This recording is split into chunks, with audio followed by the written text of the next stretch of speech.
Imagine standing in Jerusalem when the sirens wail, warning of incoming missiles. You have seconds to find a shelter. The tension is real. The fear is constant. And the question echoes across the region. Will the war between Israel and Iran ever end? Today, we speak to Dvora Ganani of the Jewish Agency, joining us live from inside the chaos in Jerusalem. This is the Endtime Show.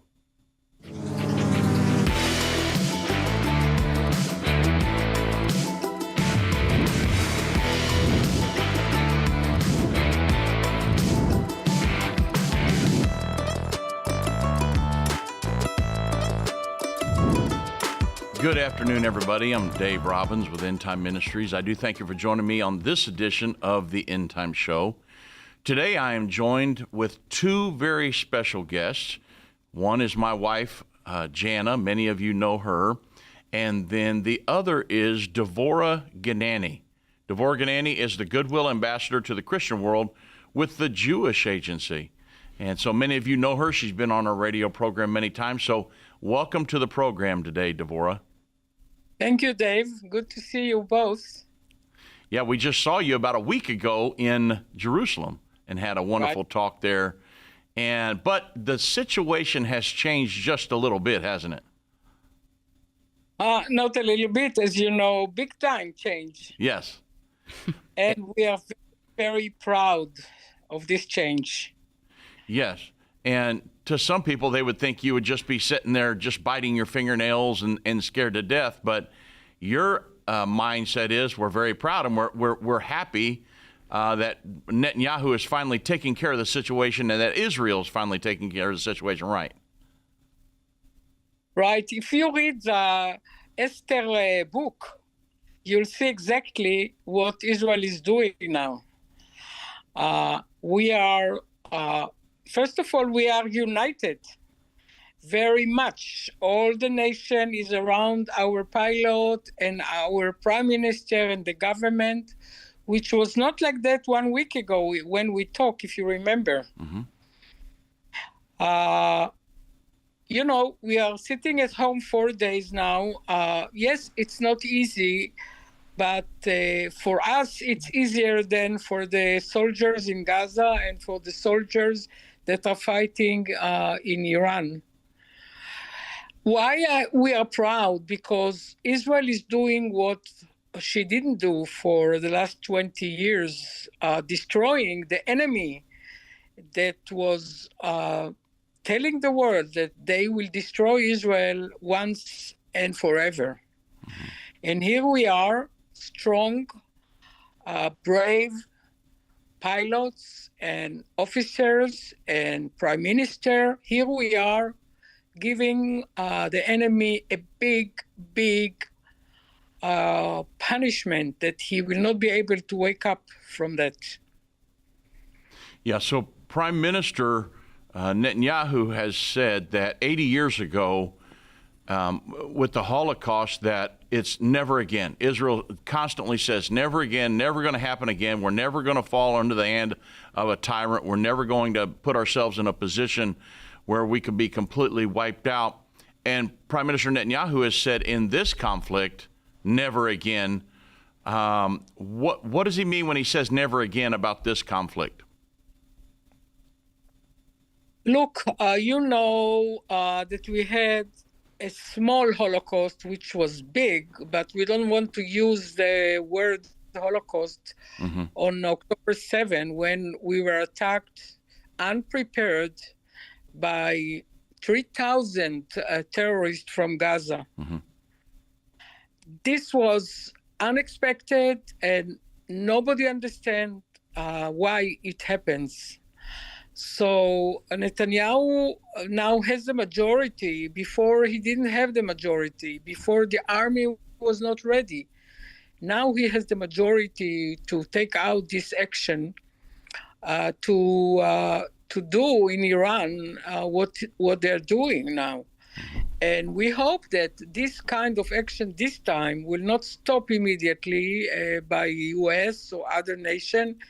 And we will be able to destroy the atomic bomb that they are producing in Iran and stop their missile industry that they are all the time shooting against us once and forever. This is the meaning of the Prime Minister. This time it's not going to stop. And the US and President Trump are behind us. This is the great news, as always, by the way. Yeah, so there are a lot of people in the news right now, and we're going to get into your personal reaction to all this here in just a second as far as how it's affected your daily life. But there are a lot of people in the news right now saying that Israel started this. What are your comments on that? The truth is that our security forces knew that few hours before our attack, the Iranians were planning to attack Israel by thousands of missiles. Mm-hmm. It's not, yes, we first shoot, but after we knew that they are planning to shoot us just in few hours. Mm-hmm. And we knew that also that they are the end of their procedure to produce the atomic bomb, it's just a matter of days. And they say that this atomic bomb and those missiles will destroy Israel in days. So we didn't have any choice. Mm-hmm. We had to retaliate and destroy them. Yeah, so I know that Israel has been under the under kind of attack by Iran for decades now. And Iran's the head of the snake, and they've been saying for years and years and years that we're going to wipe Israel off the face of the map. wipe the United States. And so and when I hear reports in the news, the liberal news media, that Israel started this, that's an absolute false narrative, because Iran had, just a few years ago, had the ring of fire around Israel. They had all of their terrorist proxies, the Houthis, Hezbollah, Hamas, the Palestinian Islamic Jihad, and of course you say they're trying to get a nuclear weapon. Everybody knows that. They haven't even tried to hide that. Honestly, we've known that they've tried to get a nuclear weapon, but they would say, well, oh no, it's just for, we want nuclear energy for our country. That was just a false narrative, to put it nicely.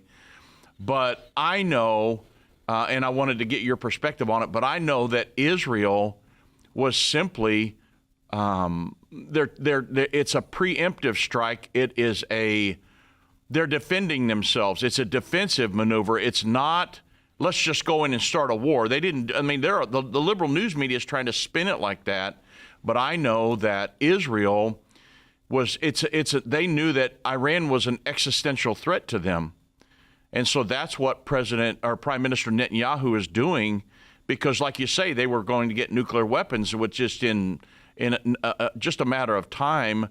And also the terrorist proxies that they were in control of they were bombing Israel, and Iran had to give the green light for Hamas to invade on October 7th. And so Israel absolutely did not start this. They knew that Iran was an existential threat, and that's why they went in right now. This is exactly the truth. We did it to defend ourselves. That's it. There was no choice. Do you think that Israel wanted hundreds of young boys, pilots, go far away, 2,000 kilometers, and bomb some country? It's not like that. Iran said very clear that we are going to destroy Israel now, soon. Even now, after we are doing this army activity, still Khamenei, the Ayatollah from Iran, still say we are going to destroy Israel. Yeah. Since we know we are very small and it's not so difficult to send some bombs here and destroy Israel if they want. So we had no choice. Yeah. That's it. That's absolutely true. So we were my wife and I, Jana, we were just there a week ago, and we had great conversation in your office there in the Jewish Agency. And of course, you're the Christian liaison between the Jewish Agency and the world, and been a long family friend, and we just love you so much. But we had great conversations while we were there. Well, then we got home on Tuesday evening, and then Thursday evening here, Friday there, the Prime Minister Netanyahu decides to, of course, invade, and that's when everything kind of went crazy on us. However, when Iran retaliated, well, first of all, did you have any idea from your position with the Jewish Agency that Netanyahu was going to do that, or was that a complete surprise to you? Everybody was surprised. Yeah. Nobody knew. They kept it as a secret. It was planned to begin on April 15, and then because of some reasons that we don't know what they are, they changed the date. It was a big secret, and nobody knew. Mm-hmm. I think that one of the reasons they did that is because it was coordinated with President Trump to say, well, I'm going to give you a 60-day window here for negotiations, and if you don't do that, bad things are going to happen. I think it was a ruse by the United States, because him and Prime Minister Netanyahu were working together, because it kind of put Iran in almost a complacent mindset, to where they would be saying, well, nothing's going to happen. We can kick the can down the road more. But then on day 61, the day after the negotiations all failed, then Prime Minister Netanyahu goes ahead and goes in and bombs. So I think it was a coordinated effort between them to kind of maybe put Iran into a complacent mindset to allow this to happen. And it worked just perfectly. And then, of course, Prime Minister Netanyahu made the decision to go in. So we were there last week. Everything was calm, cool, and collected. And then we leave. A couple days later, this thing kicks off. When Iran retaliated. So now, yeah.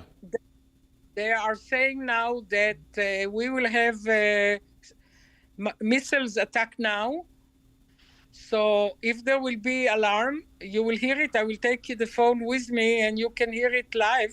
Okay. How we go to a secure, but be prepared because they just announced that Iran sent missiles. So we have to stay close to my bomb shelter. Okay. But be ready that I will take you with my phone to the shelter. Oh, okay. So you mean right here during the interview, they just announced missiles are coming in? Yes, just now.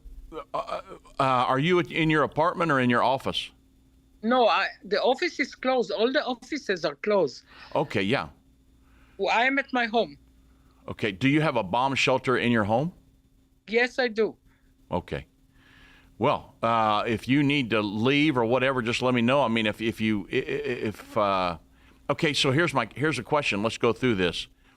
When Iran responded the first time, what's the mindset of being right there in Jerusalem? Because you're in Jerusalem right now. What's the mindset of being in Jerusalem when you hear the sirens go off? What's the first thing that goes through your mind? Look, we didn't know what's really happening. You know, we didn't know. We didn't understand. It took 24 hours to understand. So many the population, the citizens are divided for two big groups. Mm-hmm. One is in much worry, in much fear, and the other one, like my family, my friends, we are full of hope that from now on things will change. So we are not afraid, and we let the army do what they have to do. And we are full of hope. We stay at home. Yes, we don't work, but we need this to be finished. We cannot stay another 20 years waiting for the atomic bomb to land on us. Mm-hmm. We cannot. Yeah, that's the mindset that I want everybody to know about, is that Israel had to do this now, because if they would have gotten an atomic bomb, it only takes just one or two, maybe three of them to completely wipe out Israel. Israel's very, very, very small. And here's the thing, Dvora, I don't think a lot of people understand. Some people that follow this do, but Israel goes in and bombs, the nuclear ambitions in Iran, and the missile defense systems and things like that. But when Iran bombs Israel, they're shooting civilian populations and things like that. I mean, they could absolutely care less about, like the rules of engagement and things like that. These people are animals. They don't really care about anything. They just want to destroy Israel. That's a different mindset. Let me ask you a question. Let me just say that the army just announced that many missiles were shot this minute to Tel Aviv, mm-hmm. to the seashore area, Netanya, Hedera, all these places. We didn't hear yet alarms, so siren. Mm-hmm. So if one will come, I will let you know. But now, not yet. Okay. But they are shooting all over Israel this minute. Wow. This minute. Yes. Are you concerned? I mean, it seems like they normally try to shoot towards like Tel Aviv and Haifa. A lot of times it seems like they don't want to hit Jerusalem. Have you had any bombs fall in Jerusalem since this started? Not really. We had alarm. We had sirens, but No bombs. You are right. Maybe they are careful about the holy city. Yeah, it seems like for some reason they don't want to blow up the Temple Mount or the Holy Basin or the Holy City or something like that. They kind of avoid that. Even Hamas, many times they shoot for Tel Aviv and places like that, the population centers, because they just want to kill Jews, and they go for Right. those population centers. But it seems like they want to avoid the Temple Mount and Jerusalem. And do you know why that is? Look, Muslim and Christian as well. Muslims also see Mount Moriah as a sacred place after Mecca. They believe that Muhammad was there, and they believe it's a holy city for them, number 2 city. And they know that half of Jerusalem, we have many, many Muslims living here. And I hope they understand that this is the center of the world. Yes. And if they will hit Jerusalem, this is the worst that can happen to them. Yes, absolutely. And you're absolutely correct there that they see the Temple Mount and Jerusalem as their third holiest place besides Mecca and Medina, and so which is in Saudi Arabia. So that's absolutely correct.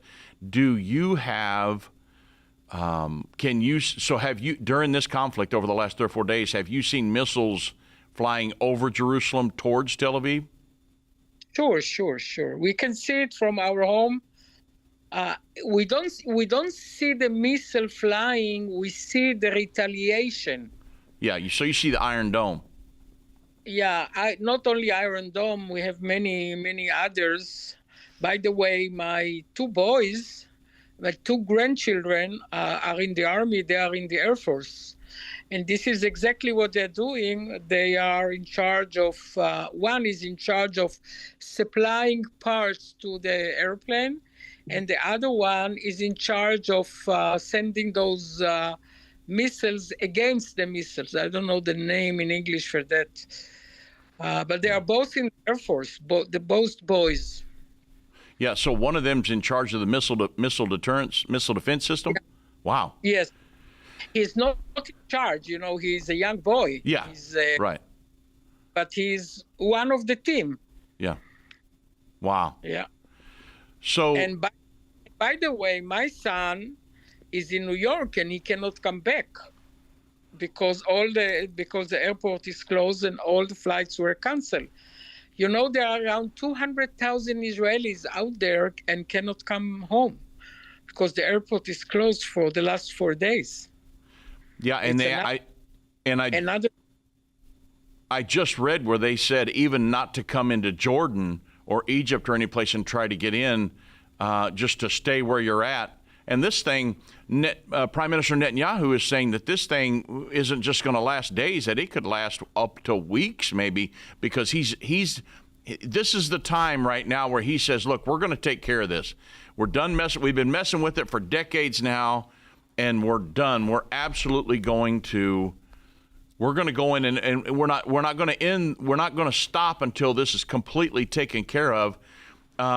Is Israel able to, with their bunker buster bombs, are they able to get down and completely annihilate the nuclear aspirations of Iran? Look, we the citizens, we don't really know if we can or we cannot. Okay. I know. Negotiation with the U.S. can do it. We know that some big army airplane and ships are going toward this area. The question is if President Trump will decide to do something in Perdo. Perdo is the deepest place where they produce the bombs. Yeah. And we don't know if Israel can do it alone. We think, but Israel said we are not going to ask anything if the U.S. wants to do it. By the way, U.S. of course is helping us to defend ourselves. And Prime Minister said many times that we thank so much the American people for helping us to defend ourselves. I know that President Trump, obviously he's doing his best to kind of stay neutral in the situation. But we are so, Israel is under CENTCOM or Central Command there with the United States Central Command that we worked together so closely on every military maneuver that's going on, except maybe kind of like what's going on right there inside Israel. But as far as the Middle East, Central Command there, we work right with Israel to help facilitate all that and to help coordinate things. And the United States is never really totally not involved because we help, fund a lot of things and we help, provide you guys with military assistance. But as far as this goes, that's the question. I've got a friend of mine who is in the IDF, and obviously he can't tell me very much. But I asked him, is this World War III?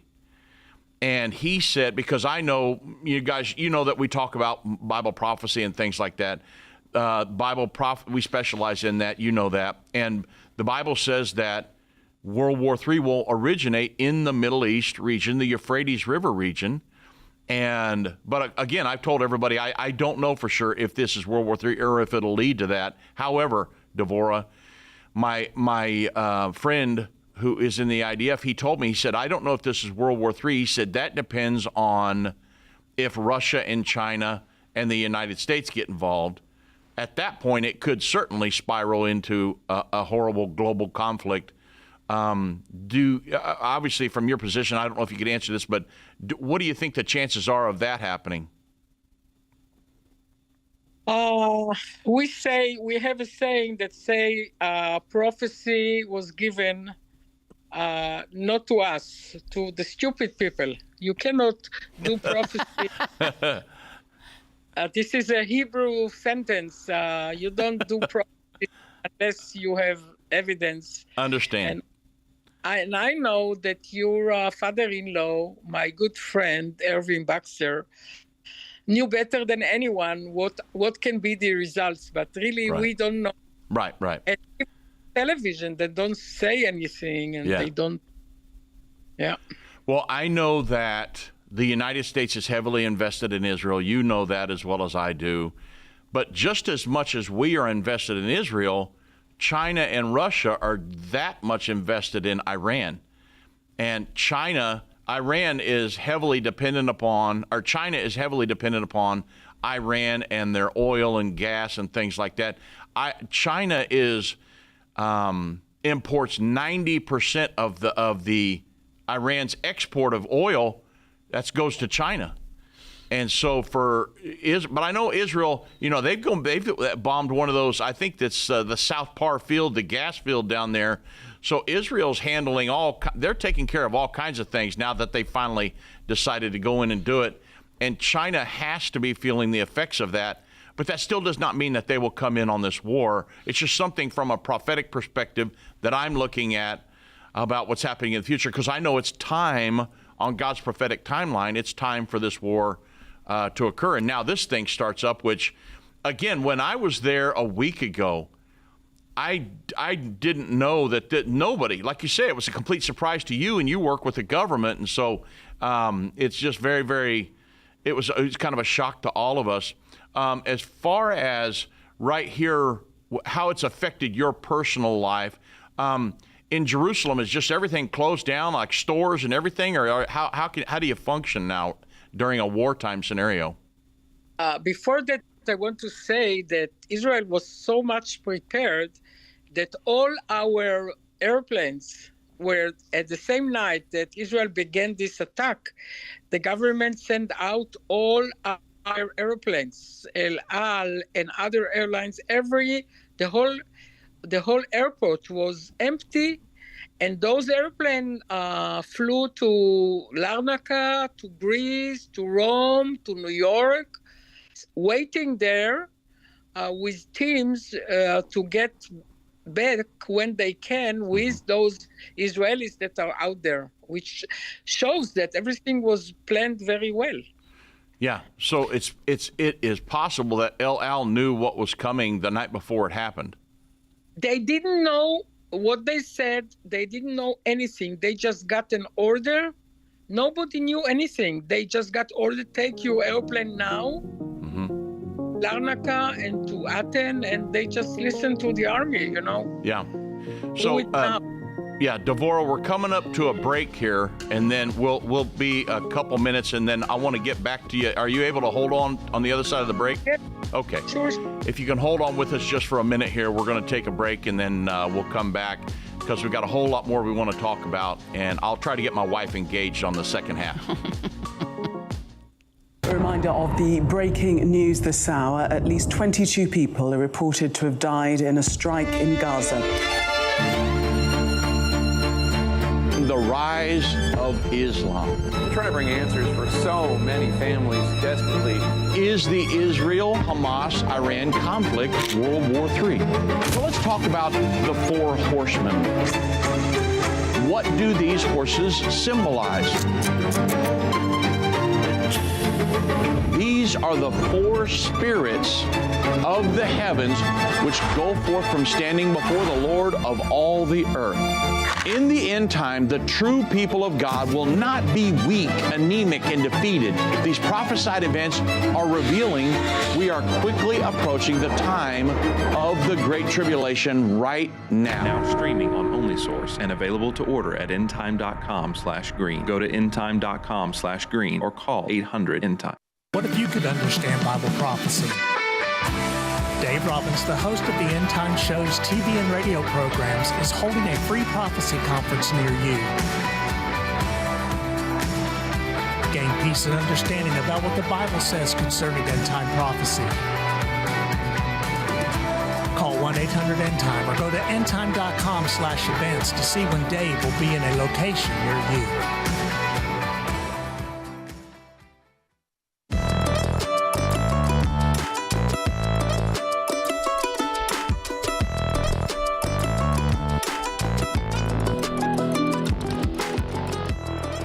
Welcome back, everyone, and I'm joined today with two very special guests, my wife, Jana, and then many of you, of course, all of you probably know her, and then we have Dvora Ganani, who is the Christian liaison from the Jewish Agency in Israel, who helps the Jews around the world make Aliyah back to live in the Promised Land.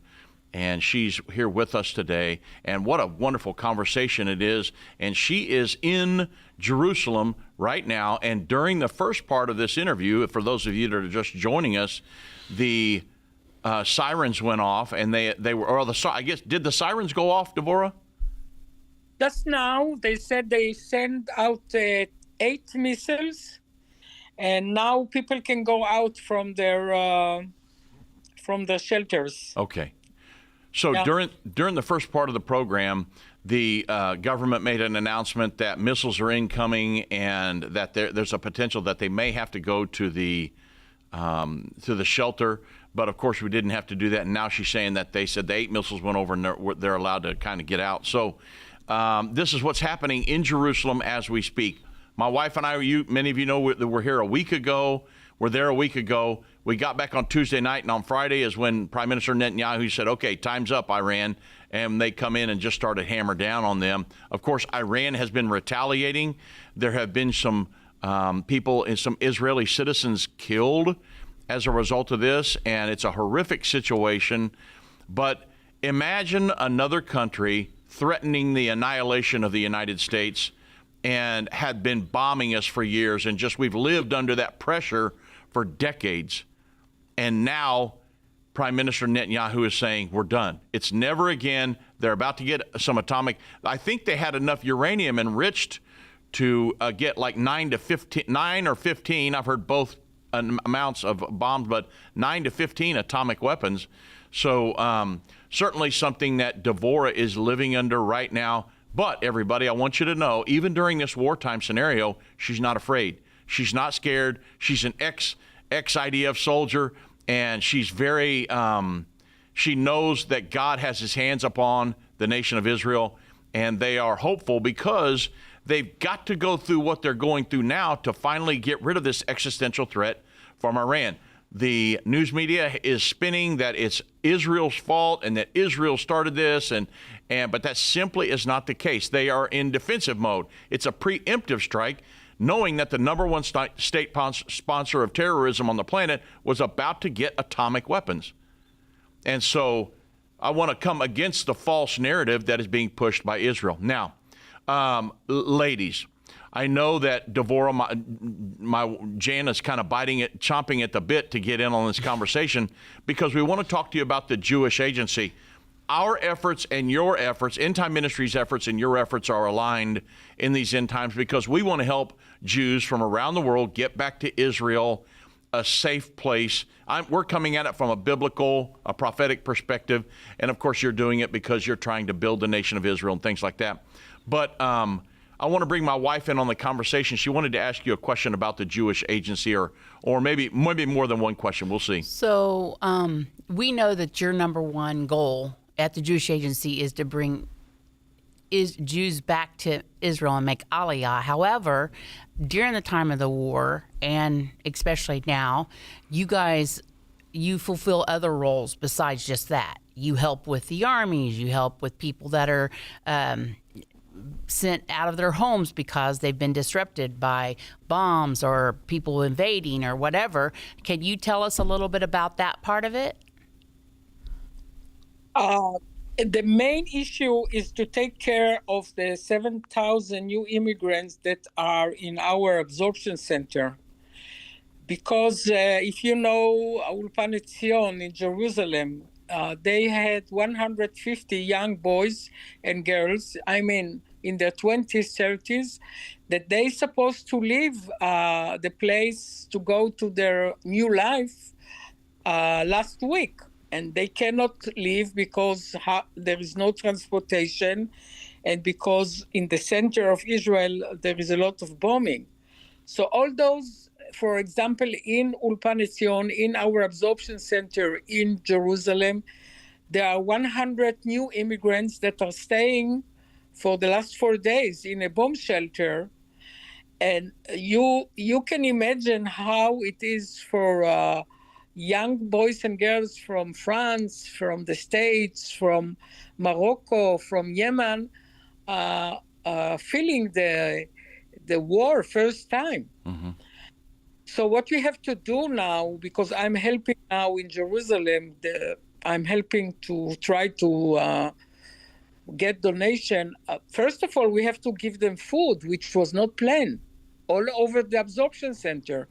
Because during regular life, everybody goes out in the morning, come back in the evening, and the young ones get one lunch a day.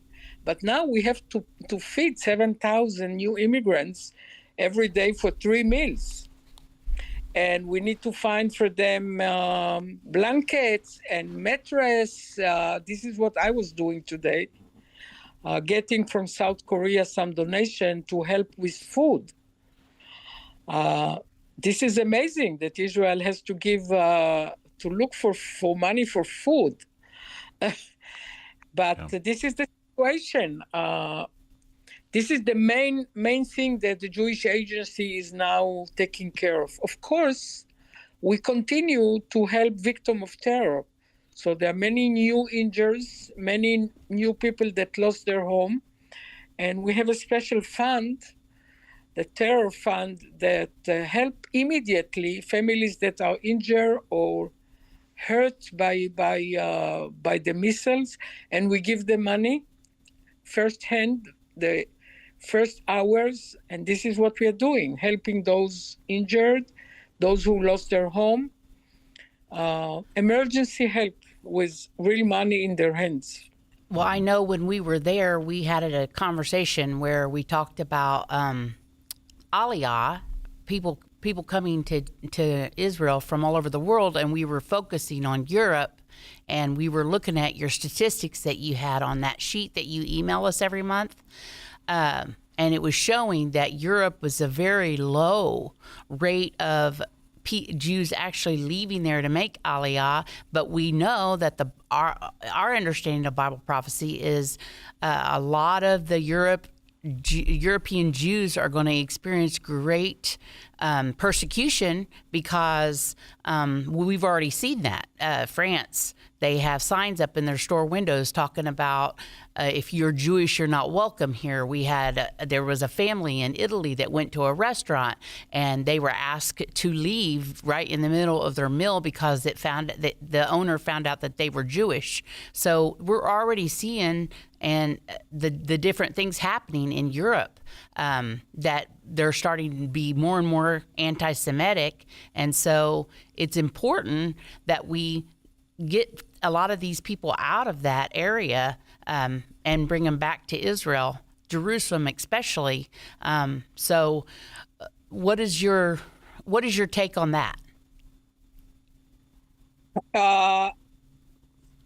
Talking about France, the numbers the last year in France doubled themselves from 1,500 Jews a year that made Aliyah.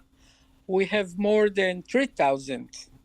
But this is still not enough because we have there around 500,000 Jews. Look, we are explaining, there are two kinds of Aliyah, as I told you when you were in my office. Aliyah of choice and Aliyah of rescue. Mm-hmm. Aliyah of rescue is when you are in Iran or in Yemen and we have to rescue you, or you were in the former Soviet Union, we had to rescue the Jews. But now in the free world, as we call it, it's your choice to live and come to Israel. Yeah. So the only thing we can do is explain and explain and explain. The truth is that the Jewish Agency does not have enough budget to be, as you say, as they've said, the runners. Yeah. To tell all Jews, go now, go now. We cannot do it. And also the government foreign governments don't let us do it. For example, in Russia, they almost closed the office of the Jewish Agency because they said that we are asking the Jews to leave Russia. So it's a sensitive issue to go to Italy or to France and say, hey, Jews, say it loud and clear, leave. It's going to be a disaster here. Yeah. We cannot do it. We cannot do it. Yeah. And by the way, these days, most of our offices are closed because there is a threat from Iran that they will attack embassies and Israeli offices and Israelis all over the world. Yeah, when we were there, Dvora, I talked about you going out on your different journeys to try to get, like in Korea and different places, and try to get them to help get Jews to make Aliyah. And I was talking to you about the sense of urgency. And I said something about I believe the Bible prophesies another Jewish Holocaust is coming, a great time of persecution. It's talked about many times in the Bible. And you said something about you couldn't do it, but that I could potentially make a video for you to show. And I'm working on the video now. I've already started working on it to be able for you to show them, because I can prove scripturally that there is a great time of persecution coming, and that it's not just, maybe get out of here. It's like we talked about. We talked about the book Exodus by Leon Uris, and I'm glad you brought up the runners, because this is one of the things I wanted to go to.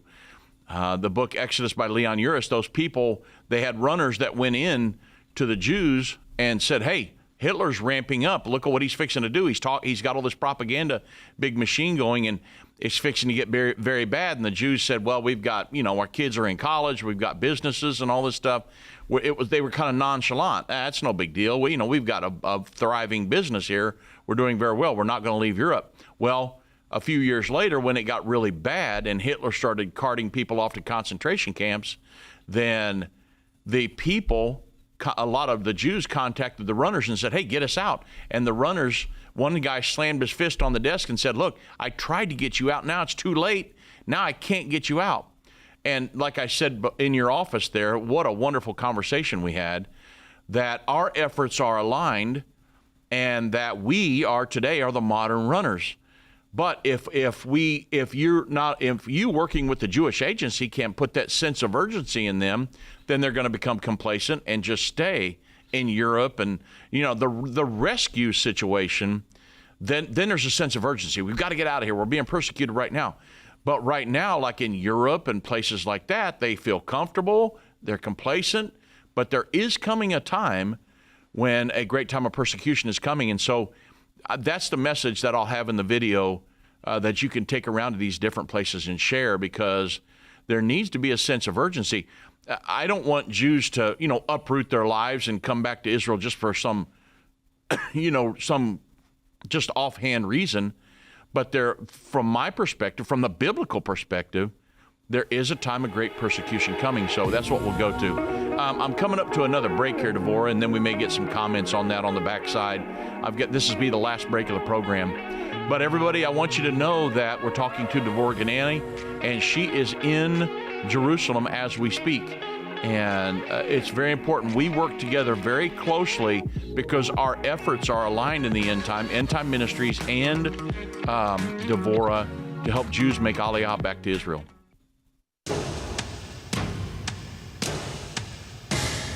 Many people argue America is not mentioned in the prophecies of the Bible. But they will miss so much about the coming events that will happen in the end time if they don't get that understanding.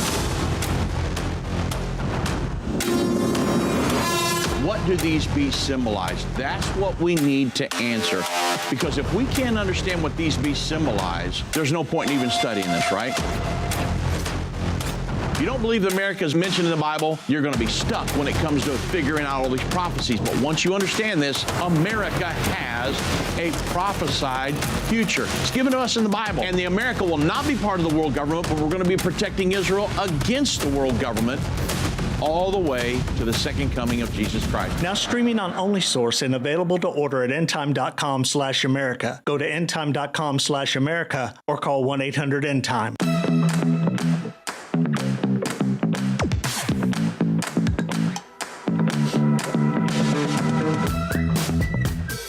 Welcome back, everybody, and what a great conversation this has been, because if you've never lived in most of us here in the United States, I mean, myself included, I've been in Israel when the alarms go off, the sirens go off, and we had to go. When we were in Israel on October 7th, 2023, and those sirens go off and you got to go for a bomb shelter, it's kind of unnerving, and Dvora, who's joining us here on the program today, she's living under that and has lived under that many, many, many times. But one of the things you said, Dvora, that I didn't realize is that the Jewish Agency gives money to people who are directly affected, like people who have their family's been affected by the missiles, let's say in Tel Aviv or Haifa or whatever, that the Jewish Agency gives money to them so they can kind of get back on their feet right here, right after the crisis. I didn't realize you guys did that. So you've had to do that already in the current crisis over the last few days? We did it. Before, from October the 7th. Yes. We gave thousands and thousands of checks to those families that needed it. Also, we do it with businesses. We give businesses, small businesses, a loan that maybe they will not have to give it back to those that were not open for 1 year from 7 October.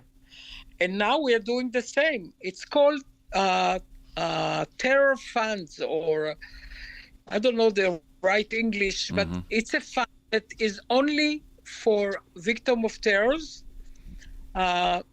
Families. Today I gave money that I got from Korea to a mother. She's a widow because of the war. She has 4 little kids, and she does not have the funds to send them to afternoon activities. So we send her $10,000 that she will be able for 1 year to send the children to activities. And cases like that, we have thousands. And yes, we are raising funds for this purpose, Victim of Terror Fund.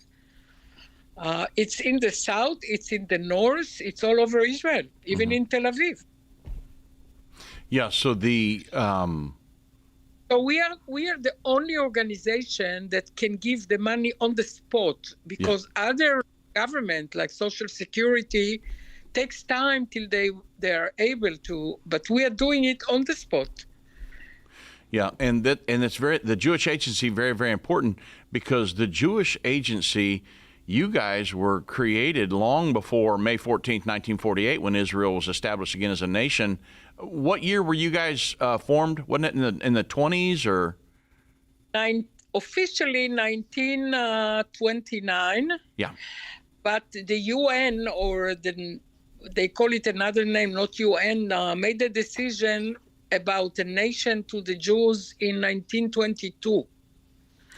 So that's prior to World War II. So was the Jewish agency part of the runners that were going through trying to get the Jews to leave before World War II? No, the Jewish agency was built from visionaries that said, let's go back and make a state of Israel. Let's build a state for us.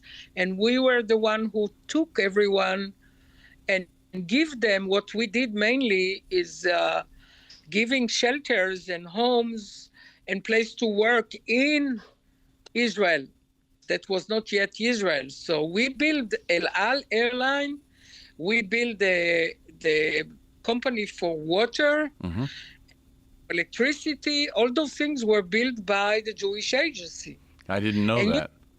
And you need to know that the Jewish agency money budget comes not from the government, comes from Jews around the world. Jews are giving the money to build the state of Israel and help the Jewish agency to fulfill their targets. Now there are more Christians who join us in this very important task that we have, to have a safe home for all of us. Yes, and we have a lot of our partners here at Endtime Ministries, because they know we're so heavily invested in Israel because of the prophecies and everything that's going to happen here in the end time. A lot of our partners have partnered with the Jewish agency as well through us, because we work directly with you, because our goal is to help Jews make Aliyah back to Israel, and because Israel is going to be, the one of the safest places in the world for them is certainly Israel and the United States, but the prophecies talk about certainly about Israel right there in the end time. And a lot of people, there are people who are obviously against the nation of Israel, and that say that, well, there's no prophecies. I mean, you talked about it, and you inspired me when we were in Israel just this last time, because I didn't know this. You said when you went into Korea that you were facing replacement theology and the idea of replacement theology, and I thought, you've got to be kidding me. This is crazy, because replacement theology is saying that all of the prophecies for Israel, that's all been taken care of a couple thousand years ago, and that those are all been fulfilled, and now everything is through the church, and that there's no future for the physical nation of Israel. But that simply is not true. People that say that, they don't understand Ezekiel chapter 37, the gathering back of the nation of Israel after the Holocaust. The Ezekiel's boneyard is a vision, I believe, and my father-in-law believed this as well, of the boneyards in the Holocaust, and that the Lord said, Ezekiel prophesied of these, and those bones come back together and formed human beings. And the Bible says in Ezekiel 37, this is the whole house of Israel that I will gather back from that have been scattered around among the nations. And of course, that happened in May 14th, 1948. And even the Jewish agency was there prior to that, when it was called Palestine, and during the British Mandate. And they were trying to form the nation of Israel. It's very prophetic. It's one of the most recognizable fulfillment of Bible prophecy in the last 2,000 years since the first coming of the Messiah. So certainly we're heavily invested in that, and a lot of people give to that. But you inspired me. Of course, we have Endtime magazine that goes all over the world, and I have a very, very good writer. His name's Jonathan Copeland. He's a pastor friend of mine. He's writing an article on replacement theology that I can get to you once it's done and you can use it. But also, we'll kind of come against that in the video that I'm going to make for you, because I want everybody to understand how important your efforts are for Jews to make Aliyah back to Israel. It's very important prophetically. It's important to God that this happened, because God wants to. The Bible says, I will pour out my spirit upon all flesh in the last days, and God certainly has a role for Israel here in the end time. The vast majority of Bible prophecies center right around Israel, and especially Jerusalem, right there in the very end. Jesus Christ ascended from the Mount of Olives in Acts chapter 1, and he's coming back to the Mount of Olives and planting his feet upon the Mount of Olives in Zechariah chapter 14. That's right there about a few miles from where you're at right now.